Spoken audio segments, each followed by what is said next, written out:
The place, Shea Stadium, the visitors, the 49ers, rebuilt overnight by the brilliant Bill Walsh.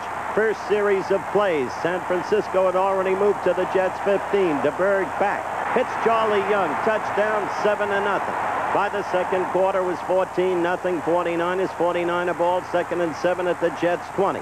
Joey Montana, the kid from Notre Dame, in at quarterback now. And watch closely. Look for a defender. You won't see one anywhere in sight. As Clark pulls it in, Dwight Clark from Clemson, 21-0. The 49ers led at halftime, 24-3.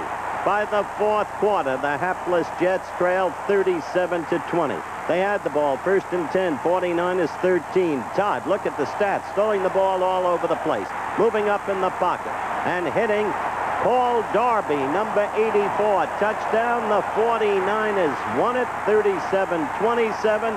The Jets, probably the most disappointing team in the National Football League, but not the Buffalo Bills. They are unbeaten, and they went to the Superdome to play the Saints. This is second quarter action, 7-7.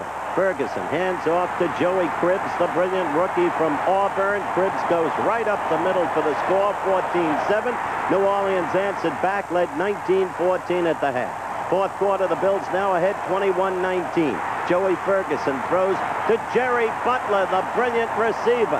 He won't be downed until he gets to the Saints 7-yard line, down by Ricky Ray. And that set up the Buffalo touchdown that made it 28-10. In the fourth quarter, the Bills leading 35-19. Archie Manning hits 83. Ike Harris for the Saints' last touchdown. But the Bills won it to remain unbeaten, 35-26. Mile High Stadium at Denver, a nemesis spot for the San Diego Chargers, but not this day. Second quarter, leading 10-6. Dan Fouts back to pass. There were his stats.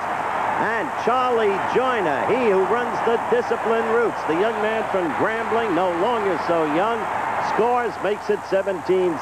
Second quarter, 17-6. Denver's ball, 3rd and 19. Matt Robinson throws, the ball picked off by the former Steeler, Glenn Edwards. Watch him go. He cuts right. Now, he's got blocking in front of him. He cuts back left all the way across the gridiron as he angles toward the goal line. Now, look at that downfield block. Touchdown. And the Chargers went on to win it 30-13.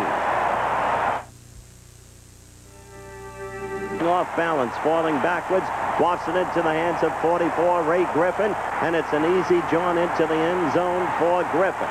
7-0, the Bengals. Remember, they ripped the Steelers a year ago at Riverfront. They built the lead quickly to 10-0. Then in the second quarter, Steelers ball, 1st and 10, the Bengals 45. Bradshaw now balanced, poised, throws downfield, hits Jim Smith, the brilliant young receiver from Michigan. Touchdown for the Steelers, 10-7. Then the Steelers scored again, led 14-13 at halftime. In the third quarter, 14-13 Steelers. Steelers ball, 2nd and 9, their own 32. This time Bradshaw looks for the practically perfect wide receiver. He is Lynn Swann, number 88. Look at that downfield block. That sprang Lynn for the touchdown, 68-yard play, 21-13 Steelers. Fourth quarter, 21-13. Bengals ball, 2nd and goal at the Steelers 18. Jack Thompson passes to number 85, Isaac Curtis. It was a ball game again, 21-20 Steelers. Thompson in there because of an earlier injury to Kenny Anderson. Fourth quarter, 28-20 Pittsburgh. Bengals ball, 2nd and 10. Steelers 22. Jack Thompson again. And Don Bass corners it in, 28-27. Then Pittsburgh fumbled the kickoff return. It was a day filled with turnovers. Ian Sunchik connects on the field goal. The Bengals upset the champions of the Super Bowl, 30-28. Miami at Atlanta. Miami having its struggles. Atlanta coming off a big upset of the New England Patriots. And Steve Bartkowski having another good day. This was in the third quarter. 14-3. Bartkowski hit Jenkins. That set up a field goal. 17-3 Atlanta. The game seemingly out of reach.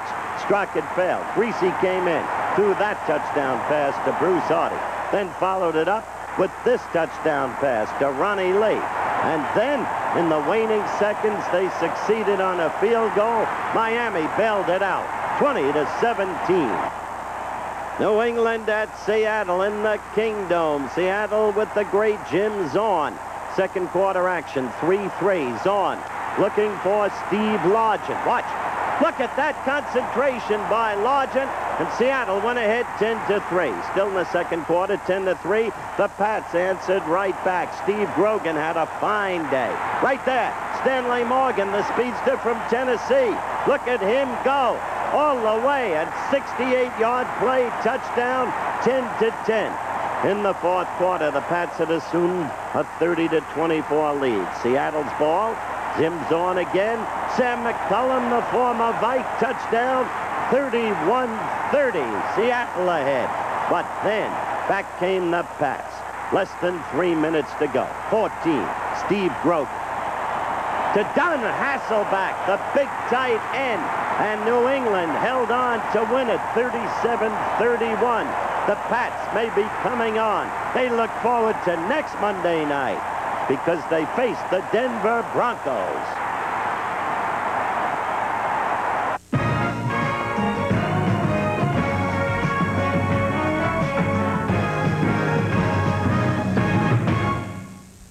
In the Washington at Oakland game at the Coliseum in Oakland. That's Dan Pastorini, number 7, hitting number 87.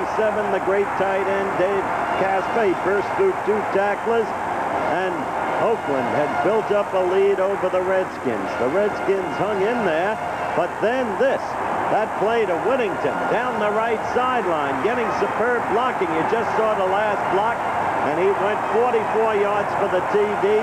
Oakland won it 24-21. Is there any other player you'd rather see have the football down around the goal line than Dave Casper? No. No. It's unbelievable how he gets in.